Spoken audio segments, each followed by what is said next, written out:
Discover the world के मुअज़्ज़िज़ दोस्तों, मैं हूं माजिद मलिक और आप तमाम देखने और सुनने वालों को अस्सलाम वालेकुम। प्यारे साथियों, जैसा कि आप सब ही जानते हैं कि चीनी हमारी रोजमर्रा की जिंदगी का इंतहाई अहम हिस्सा है और इसका इस्तेमाल बहुत से खानों में मुख्तलिफ तरीकों से किया जाता है। यहां तक कि चीनी के बगैर कोई चाय पीने का सोच भी नहीं सकता। लेकिन चीनी का ज्यादा इस्तेमाल खतरनाक साबित भी हो सकता है। यही वजह है कि इसे सफेद जहर भी कहा जाता है। लेकिन क्या आप जानते हैं कि चीनी को कैसे तैयार किया जाता है और फिर ये हम तक कैसे पहुंचती है? अगर आप नहीं जानते तो आज की वीडियो आपके लिए बहुत मालूमाती होने जा रही है, क्योंकि आज हम आपको दिखाने जा रहे हैं कि फैक्ट्री में चीनी कैसे तैयार होती है। नाज़रीन ग्रामी, चीनी की तैयारी के मराहिल में सबसे पहले गन्ने को खेतों से काटकर शुगर मिल तक लाया जाता है। फिर गन्ने के छोटे छोटे टुकड़े करने के लिए इसे चॉपर में डाल दिया जाता है, जहां इसके मुसावी साइज के टुकड़े किए जाते हैं ताकि इन्हें निचोड़कर ज्यादा से ज्यादा रस निकाल सकें। गन्ने के टुकड़ों को निचोड़ने के लिए क्रशर में डाला जाता है, जिसकी बदौलत गन्ने का रस और छिलका अलग हो जाते हैं।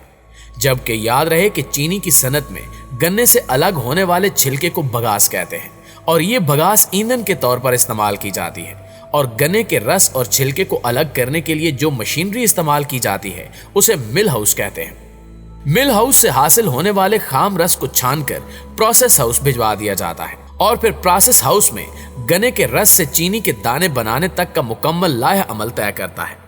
सबसे पहले गन्ने के रस को 75 डिग्री सेंटीग्रेड पर खौलाया जाता है। फिर इसमें चूने का महलूल शामिल किया जाता है और फिर इस कीमियाई अमल के जरिए गन्ने के रस की तेजाबियत को कम किया जाता है, जिसके बाद 140 डिग्री पर गर्म करके क्लैरिफायर में डाला जाता है और इसके साथ ही मुख्तलिफ केमिकल भी डाल दिए जाते हैं, जिनसे रस में मौजूद ज़रात नीचे बैठ जाते हैं और साफ रस ऊपर रह जाता है। इसके बाद इस रस को भाप वाली मशीनों में डाला जाता है, जिससे रस में मौजूद सारा पानी भाप बनकर उड़ जाता है और पीछे सिर्फ गाढ़ा शीरा रह जाता है, जिसको दीगर मशीनों की मदद से खाम चीनी में तब्दील किया जाता है, जिसका कुछ हिस्सा अलहदा रख लिया जाता है क्योंकि इससे मिश्री बनती है और मिश्री बनाने वाले लोग ये खाम चीनी मिल से खरीद लेते हैं।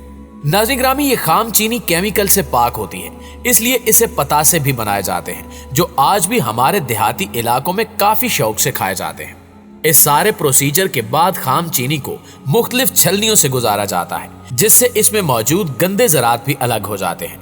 जिसके बाद इस खाम या देसी चीनी में केमिकल मिलाए जाते हैं ताकि इसका रंग सफेद किया जा सके। चीनी का रंग सफेद करने के बाद इसे पैक किया जाता है, जहां से ये फिर बड़ी बड़ी दुकानों तक पहुंचती है और फिर आखिरकार हम इसे खरीदकर अपने खानों का हिस्सा बनाते हैं। नाज़रीन ग्रामी, चीनी के बाद अगर हम गुड़ की तैयारी की बात करें तो गन्ने से गुड़ बनाने के अमल के पहले मरहले में मशीन के जरिए गन्ने से रस निकाला जाता है, जिसके लिए पेट्रोल या फिर बिजली से काम करने वाली मशीन को चलाया जाता है। जबकि पुराने जमाने में इन मशीनों को बैलों के जरिए घुमाया जाता था। जब गन्ने से सारा रस निकाल लिया जाता है तो इस रस को दूसरे मरहले के लिए एक बड़ी कड़ाही में डाला जाता है, जहां पर इसको आग के जरिए पकाया जाता है। इस अमल के दौरान रस को छाना जाता है और गैर जरूरी मवाद को निकाल लिया जाता है, जिसके बाद सिर्फ खालिस रस ही बाकी रह जाता है। रस के पकने के बाद इसको लकड़ी से खास तौर पर बनाए गए एक बड़े प्रात उंडेल दिया जाता है, जहां पर इसको ठंडा करने का अमल शुरू होता है। इस अमल के दौरान गुड़ के तैयार किए गए इस मादे को मुसलसल हिलाया जाता है ताकि ये खस्ता ना हो। इस मरहले में घानी का तमाम अमला हिस्सा लेता है और फिर कारखाने के किसी तजुर्बाकार बुजुर्ग या किसान के मशवरे के बाद एक खास वक्त के बाद गुड़ को एक तरफ जमा करना शुरू किया जाता है। गुड़ को उसी प्रात में जमा किया जाता है और इस अमल में गुड़ की भेलियों का साइज का तायुन किया जाता है। भेलियां या टिकियां बनाने के दौरान इसमें मुख्तलिफ खुश्क मेवे भी शामिल किए जाते हैं, जिनको इलाकाई जुबान में मसालादार गुड़ कहते हैं, जिसको बहुत ज्यादा पसंद किया जाता है। गुड़ की तैयारी के बाद इसको मंडियों में भेजा जाता है, जहां से इसकी तरसील मुल्क भर के अलावा अफगानिस्तान, मशरिक वस्ता और वस्ती एशिया के बेशतर ममालिक को भी की जाती है। मुल्क भर में घानियों में जहां कदीम तरीके से गुड़ बनाने का अमल अब भी जारी और सारी है और ज्यादातर काश्तकार इसी पर इन्हिसार करते हैं, वहीं दूसरी तरफ कुछ काश्तकार फसल की तैयारी के बाद गन्ने को शुगर मिल्स के हाथों फरोख्त कर देते हैं, जिससे इनके ख्याल में फौरी और नकद आमदनी होती है।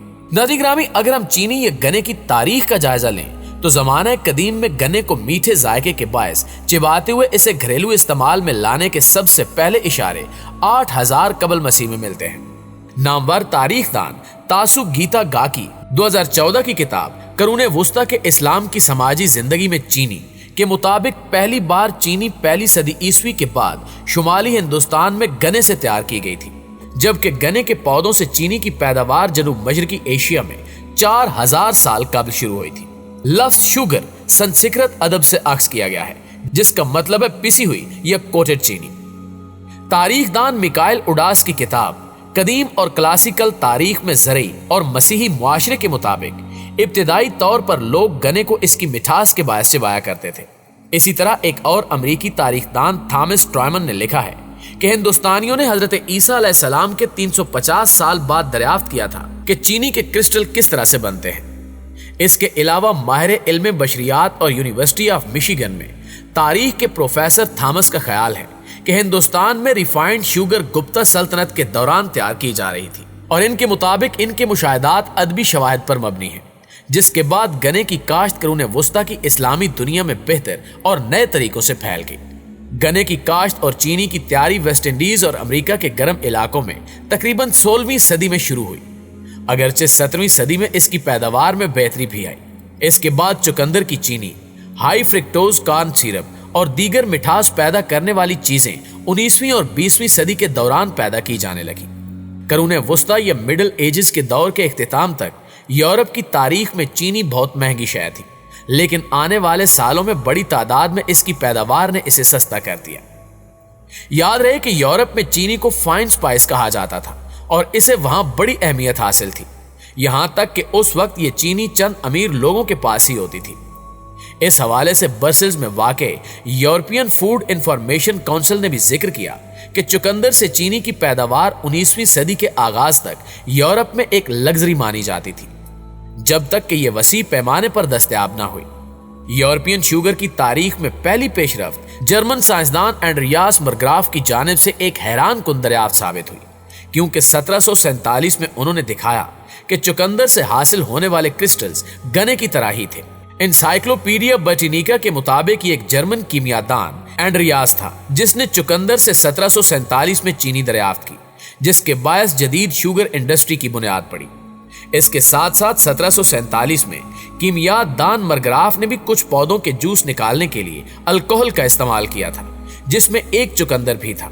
उसने माइक्रोस्कोप के इस्तेमाल से पता लगाया कि चुकंदर का खुश्क और क्रिस्टलाइज्ड जूस गन्ने की चीनी की तरह ही है।